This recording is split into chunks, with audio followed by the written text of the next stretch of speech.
বাংলাদেশ হলো এমন একটা জায়গা, এখানে এত আইডিয়া মেকার, এখানে কাজের লোক খুব কম, সবার মাথায় বুদ্ধি কিলবিল কিলবিল করে। চায়ের দোকানে বসলে দেখবেন ওপেন টক শো, আমি নাম দিছি ওপেন টক শো। টেলিভিশনগুলোতে টক শো হয় বিশেষ বিশেষ টাইমে, আর চায়ের দোকানে সকালে টক শো শুরু হয়, রাতে শেষ হয়। উপস্থাপক একজনই থাকে, দোকানদার নিজে, আর আলোচক শুধু চেঞ্জ হয়। রিক্সাওয়ালা একজন আসে, চলে যায়, আরেকজন আসে। তারা সেখানে বসে বসে হাইপোথেটিক্যাল উচ্চ মার্গীয় বিষয়ে আলোচনা করে।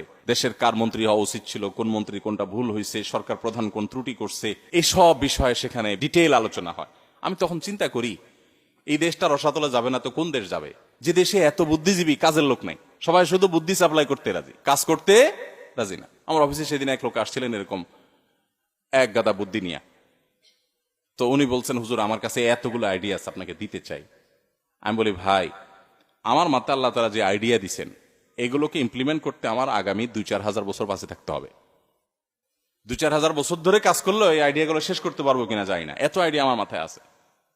তো আপনার এগুলো আবার রাখবো কোথায়? তারপর আপনি আসছেন, একজনকে অ্যাসাইন করলাম যে শুনুন আইডিয়া। তই বললাম, ভাই মন খারাপ করেন না, যা আছে শুরু করে দেন।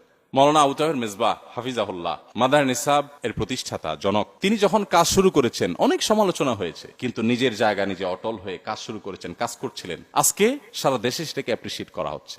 নিজের লক্ষ্য পানে একেবারে অটল ছিলেন। ইখলাসের সাথে যখন মানুষ অটল অবিচল থাকে, কাজ করে, আল্লাহ তাআলা সেখানে বরকত দান করেন। শুধুমাত্র যদি আইডিয়া দিয়ে বেড়াতেন যে আমার কাছে একটা আইডিয়া আছে মাদার নিসাব, 10টা-20টা সেমিনার করলাম, শুধু বুদ্ধি দিলাম, সবাই বলতো মাথাটা তেমন হয়ে গেছে। কিন্তু আজকে সবাই অ্যাপ্রিসিয়েট করছে। এজন্য কাজ করতে হবে প্রচুর পরিমাণ। যেখানে ভালো কোনো কাজ দেখবেন সেখানে সহযোগিতা করবেন, সেখানে লেগে যাবেন এবং অগ্রসর হয়ে যাবেন, অগ্রণী ভূমিকা রাখবেন। অনেক কাজ আছে। একজনের একটা ছেলে নষ্ট হয়ে যাচ্ছে, সুযোগ পাইছেন, তাকে বোঝাবেন। দাওয়াতি কাজ, সৎ কাজের আদেশ, অসৎ কাজের বাধা প্রদান করা, এটা হলো গাছ লাগানোর মতো। গাছ লাগায় ফেলবেন, মনকে মন ফল পাইতে থাকবেন।